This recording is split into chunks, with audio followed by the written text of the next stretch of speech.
नमस्कार दर्शको, मी आहे काजल आणि तुम्ही पाहतात नागपूर समय मराठी बुलेटिन। आजच्या विशेष अंकात आपण घेऊन येणार आहोत देश विदेशातील, राज्यातील आणि आपल्या परिसरातील सर्वात महत्त्वाच्या घडामोडींचा आढावा।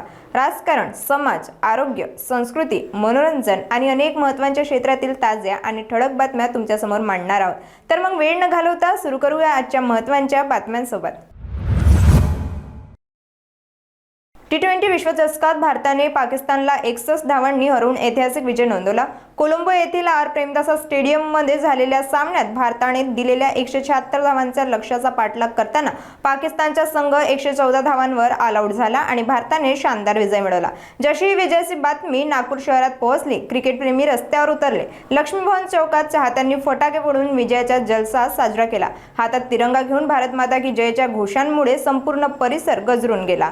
तरुणांसोबत महिला आणि मुलांनीही उत्सवात मोठ्या उत्साहाने सहभाग घेतला। अनेकांनी एकमेकांना मिठाई आणि जलेबी देऊन भारताच्या या ऐतिहासिक विजयाचा उत्सव साजरा केला। संपूर्ण परिसर देशभक्तीच्या घोषांमुळे आणि हर हर महादेवच्या जयघोषाने आनंदाने गाजला।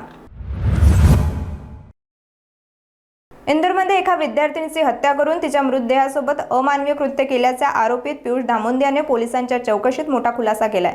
त्याला विद्यार्थिनीची आठवण यायची, त्यामुळे तिच्या आत्म्याशी संवाद साधण्याचा मार्ग यूट्यूबवर शोधला।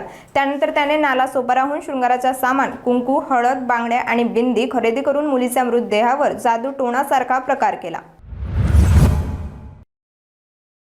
नागपूर जिल्हा स्थित भिवापूर तालुक्यातील नक्षी गावात विधी सेवा महाशिबिर आणि शासकीय योजनांचा महामेळा आयोजित केला गेला।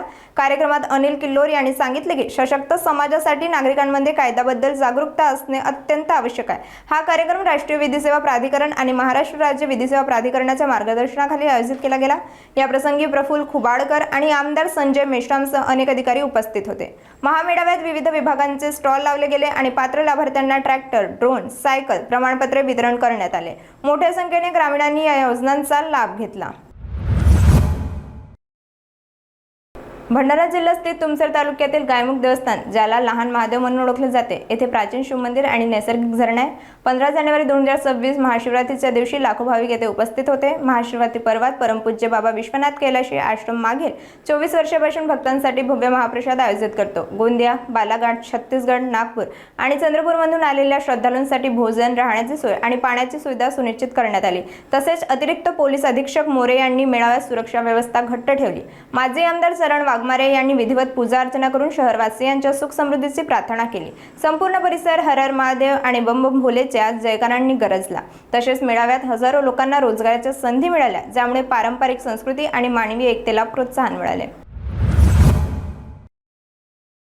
आजच्या नागपूर समय बुलेटिनमध्ये इतकंच। आम्ही तुमच्यासमोर आणत राहू ताज्या, महत्त्वाच्या आणि ठळक घडामोडी। बातम्या आवडल्या असतील तर नक्कीच तुमच्या मित्रमंडळींसोबत शेअर करा आणि हो, पुढच्या अंकासाठी आमच्यासोबत राहा। त्यानंतर सुरक्षित राहा, जागरूक राहा आणि आपल्या नागपूरवर गर्व करा। मी आहे काजल आणि तुम्ही पाहत होतात नागपूर समय। धन्यवाद।